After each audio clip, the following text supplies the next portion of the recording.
Hi, I'm Jeff Garrison, founder of Results on Purpose Coaching. Welcome to the Results on Purpose podcast, where we focus on passing on a little hard-earned wisdom to help grow business leaders. If you've been in business for any length of time, somebody's told you that you need a business plan. Maybe it was a banker, maybe it was an investor or a mentor or a book you picked up early on when you were trying to figure out what it is that you're doing. And when most people hear those words, a very specific picture forms in their mind. It might be a thick document, lots of pages, maybe financial projections out 5 years, competitive analysis, and an executive summary. It all starts to feel intimidating.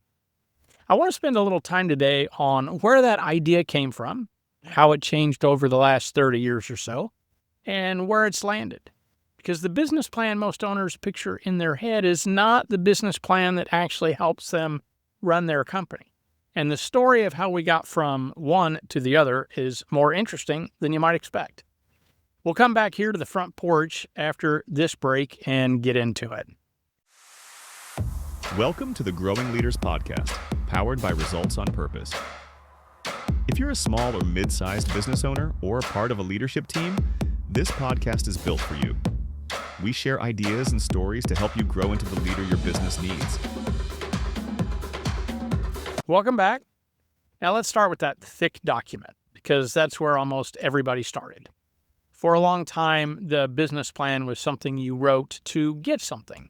You wrote it to raise money or to get a loan or to satisfy somebody who was going to write you a check, or perhaps to make a spouse or someone else who needed to support you feel better about what you were doing. And because the audience was normally a banker or an investor, the plan was built to impress that audience. It was long because long felt serious. It was detailed because detail felt credible. Here's the truth about those plans, though. Once the money came in or the loan closed, the plan went into a drawer, or it went into a folder on somebody's computer that nobody opened again. It had done its job, which was to get the thing it was written to get, and then it sat there. It was never really built to guide the week. It was built to make an impression, and an impression is a one-time event. So you had this strange situation where the most common business document in the world was also one of the least used. Companies poured weeks into writing them, and some still do, and then ran the business off of instinct and momentum and whatever was on fire that morning. The plan and the actual running of the company lived in two different worlds. A lot of smart people noticed this, and starting in the early 90s, they started doing something about it. But before we get to the people who made the plan shorter, I want to back up, because there's a layer underneath all of this that usually gets skipped, and it's the most important layer.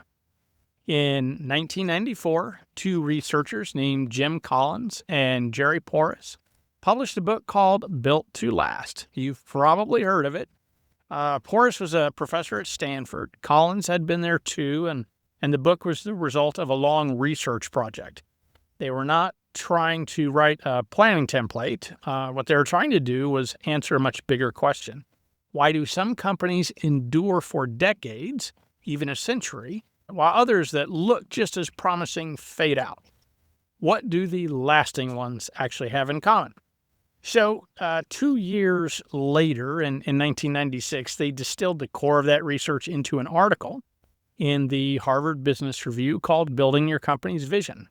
It became one of the most popular articles that publication has ever run. And in it, they laid out a framework that I want you to pay close attention to, because you're going to recognize it before this episode is over. They said a well-built vision has two parts. The first part they called core ideology. Core ideology is made up of two things: your core values, which is who you are and what you stand for, and your core purpose, which is the reason your organization exists in the first place. This is the part of the company that does not change. Strategies change, products change, markets change, leaders come and go, but the core ideology is the thing that holds steady through all of it. They described it as the glue that holds a company together as it grows. The second part they called the envisioned future, and this is the opposite. This is the part that is supposed to stretch you. It's what you aspire to become, what you're trying to build over the long haul, something that's going to take real change and real progress to reach. And inside that envisioned future, they put a specific idea, a term they coined that you've almost certainly heard of.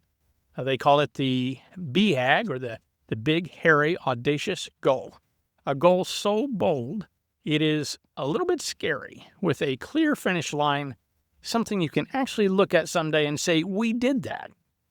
They were careful to say a goal like that should not be a sure thing. If you're confident you'll hit it, it's not bold enough. So think about what they had captured here. On one side, the unchanging core, your purpose and your values. On the other side, the bold future you're reaching for. The discipline, they said, is to preserve that core while you constantly push for progress toward the future. Hold that one thing steady and let everything else move. Now, here's why I'm spending this much time on two academics from the 90s. Collins and Porras were not simplifying a document. They were doing something deeper. They were identifying what actually is permanent in a company and what is supposed to evolve. They gave us the language for it. Core ideology, envisioned future, the audacious goal. That language didn't come from a software product or a coaching system. It came out of years of research into what makes companies last. And it landed more than a decade before most of the planning tools people use today even existed. Now, keep that in your back pocket, and we're going to come back to it. So that's the foundation. Now let's talk about how people who took the business plan itself and made it usable. Around the same time in the early 90s, a man named Jim Horan started a company built on a simple, almost rebellious idea. He thought the entire business plan should fit on one page. One. He called his company the One-Page Business Plan Company, and he spent the next 20-plus years teaching owners and executives to boil it down. His argument was blunt, and I think he was right. He said the most conventional business plans never actually get used. They exist to create the impression that a lot of thought went into them, rather than to be something to reach for day in and day out. So he stripped it down to the essentials: vision, mission, objectives, strategies, and the plans to get there, all on a single page you could actually hand to an employee or a banker and have them understand where the business was going. The idea caught on because for the first time the plan was short enough to be alive. Then in 2007, the version many people know today showed up. Gino Wickman wrote a book called Traction and laid out a whole system for running a company called the Entrepreneurial Operating System. And at the heart of it was a planning tool he called the Vision Traction Organizer, the VTO. Now, the origin story of that tool is worth telling because it's honest and human. My understanding is that the two-page format came from his old business partner who had written a business plan that was longer than he wanted it to be, and he just kept shortening it, cutting it down again and again until it fit on 2 pages. One page turned out to be nearly impossible in that case, so 2 pages is where it landed. And that exercise became the seed for the tool. What I appreciate about that tool, and the reason it spread the way it did, is the split. The first page is about strategy and where you're headed. The second page is about execution. This year, the quarter, the issues right in front of you, vision on a page, traction on the other, that division is genuinely useful, and it helped a lot of companies. It still does. And here's the thing I find fascinating when you step back and take a look at it all together. Horan was working on this. Collins and Porras were working on the layer underneath. Wickman built his version, and around the same stretch of years, others did too. Vern Harnish built a one-page strategic plan as part of his work on scaling companies. The startup world produced visual one-page tools like the business model canvas, a whole field of smart people, serious people working mostly independently, and they nearly all converged on the same answer: short and usable. Vision on one side, execution on the other, built on a foundation of purpose, values, and a bold long term. Now, when that many people coming from that many different directions land on roughly the same structure, it tells you something. It tells you the structure is not anyone's clever invention, it's what the problem itself demands. The common elements you find on a good 2-page plan are a shared inheritance. They belong to the whole field, not to any one company or product. Now, this brings me to the tool we use at Results on Purpose. We call it the results map, and it is, in the simplest terms, a 2-page business plan. Let me walk you through it and listen for what you've already heard today. The very top of the page is a section we call Core Ideology. Inside it, there's 2 boxes. Mission, which is the purpose, the reason the business exists, and mindset. It's worth a pause here to explain why we use the word mindset rather than core values. And what we observed is that the development of core values has largely become a marketing exercise. What looks good on the website. Instinctively, not as many people take them seriously because arguably they're not core. Mindset, on the other hand, is an expression of the shared way of thinking that exists in an organization. This has proven to offer greater clarity, alignment, and accountability for the way people show up. Now, right below the core ideology section is a section we call the envisioned future. And the first thing in it is the long-term goal, where your mission and mindset will take you in 10 or more years. If those words sound familiar, they should. Core ideology, envisioned future, mission, and mindset held steady, a bold long-term goal out in front. That's the Collins and Porras, almost word for word, sitting right at the top of the tool we hand our clients. We're drawing from the same well that everyone serious about this has been drawing from for 30 years. From there, page 1 moves into what we call the breakout picture, which is what has to be true in about 12 quarters out. This is followed by the marketing focus, which are 3 high-level marketing questions, which keep the company narrowly focused. We begin ours with identifying your strategic theory, which is how you intend to win in the market. And really, this is military strategic thinking adapted over time to business.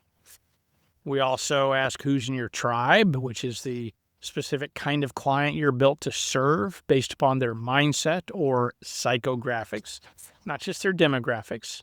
And finally, why should people do business with you or companies do business with you? And these are the questions inspired by the work of Seth Godin, who has a knack for boiling complex ideas down to a sentence. So from here, you turn to page 2, which is the execution page. It's the same way it is on every good version of this tool. 1-year priorities, quarterly deliverables with the revenue, the profit, and the key measurables that you're driving towards right now. And of course, a parking lot to capture ideas that aren't ripe today, or we don't have time. They're not a high enough priority today, but we don't want to forget about them so that we can come back without them pulling our focus away in the meantime. So the future envisioned on one page, the simple plan to make it true on another page. The inheritance is right there, and we're glad to carry it. But here, and this is what's really important, here's what makes the results map ours. And it's not a box on the page. It's not about the tool itself. It's how it's used. The tool is built to serve. At Results on Purpose, we believe the growth of the business is preceded by the growth of its leaders. The plan is not the point. The plan is the mirror. Every section on those 2 pages is really asking what you, the leader, need to get clear on, need to get honest about, or learn to do next. The other tools in the story were built to organize a company. The results map is built to grow the person and the leadership team that are running it and then let the company follow. This is the evolution. Same bones, the whole field discovered a different center of gravity. So here's what I want you to take from all this. The business plan did not get shorter because business got simpler. It got shorter because somewhere along the way we figured out that length was never what moved a company. Clarity is. 100 pages in a drawer never built anything. 2 pages that you and your team actually look at, argue over, and act on. That's a really different story entirely. So let me leave you with a question. If you were asked today to put your business plan on 2 pages, your purpose, your mindset, your long-term goals, who you're built to serve, and what you are driving toward this quarter, could you do it? And just as important, would your leaders fill it out the same way you would? If the answer is no, then that's a problem with your plan. So now that's the work in front of you. So I'm Jeff Garrison. This is Results on Purpose. If you like what you're hearing and you're a business owner or a leader and want to check us out, go to resultsonpurpose.com. You can reach out to me and we can have a conversation. Or if you like the content and you see yourself in a place where you're coaching owners and leadership teams on this kind of stuff, then reach out. We may be able to help make that true for you. See you next time.